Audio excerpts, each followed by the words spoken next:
on my amendment. Gentleman is recognized. Thank you.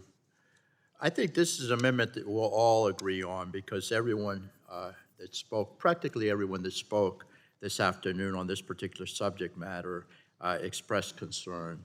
Our country is experiencing an unprecedented mental health crisis. Everyone will agree with that, and we have to do something about it, particularly our children and teens. We've seen a disturbing spike in rates of depression, self-harm, and suicide attempts and death among teens, with teen depression in particularly rising by more than 60%. Emergency department admissions for self-harm and suicide among girls between 10 and 14 tripled between 2009 and 2015. We can't stand by and do nothing, Mr. Chairman. This is no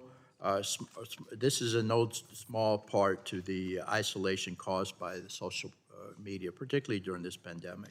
During that same time period, teens who use their electronic devices and mobile phones for over 5 hours per day were 66% more likely to have at least one suicide-related outcome compared to teens who spend an hour a day or less. These trends led me to run a survey in my district about big tech companies. One of my constituents responded that she has seen, and I quote, countless teens be bullied online or simply not being able to process devastating comparison game that they are forced to deal with on social media. And you know what I mean. There was a documentary on Netflix called Social Dilemma, and I recommend all of you watch it. Last week, the Tampa Bay Times, and I believe that my colleague from Tampa, Ms. Castor, referred to something like this, because we've both been working on this particular issue together. But my local newspaper, the Tampa Bay Times, published an article about Tampa Bay area teens being depressed and anxious, with social media primarily to blame for this.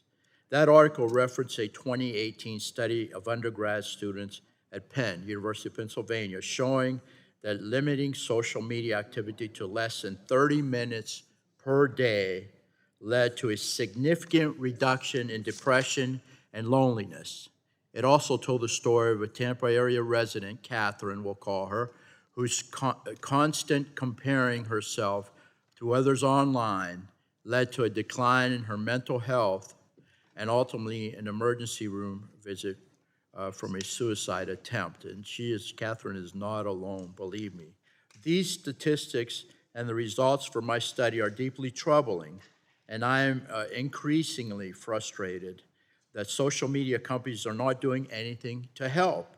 It led committee Republicans to pen letters to big tech, the ranking member, as well as a couple other members on the committee, joined me in penning a letter requesting information on internal research conducted by the companies on the effect of social media products on children's mental health.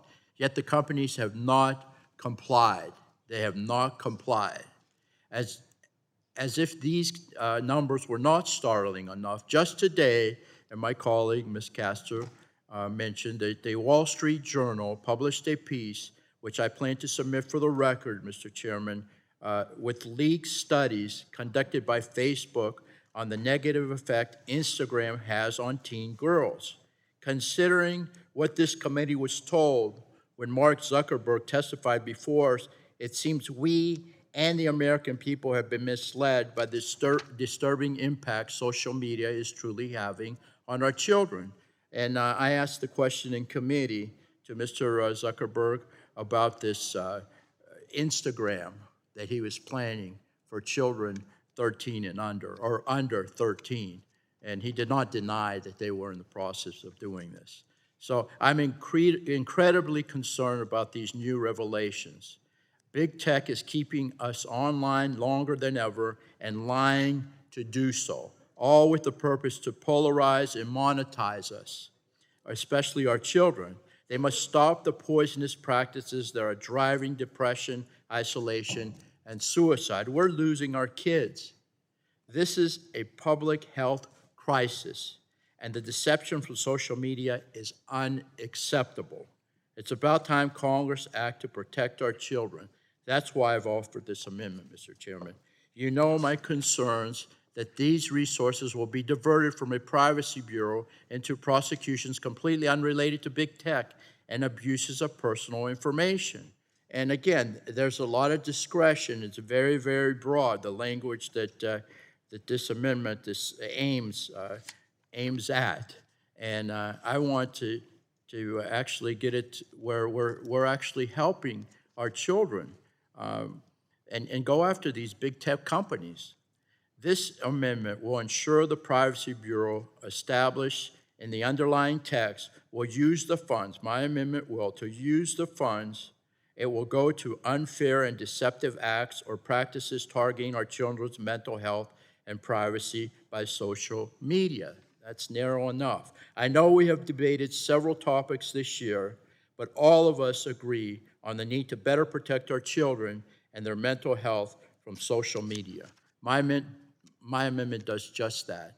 Let's make a pact that these funds go to a proper use. I believe that you've allocated $1 billion on this particular bill for the Privacy Bureau. We can use some of that money to save our children's lives. So I urge my Democratic colleagues to join me in supporting this important amendment. And if no one wants my time, I'll yield back the balance of my time. Thank you.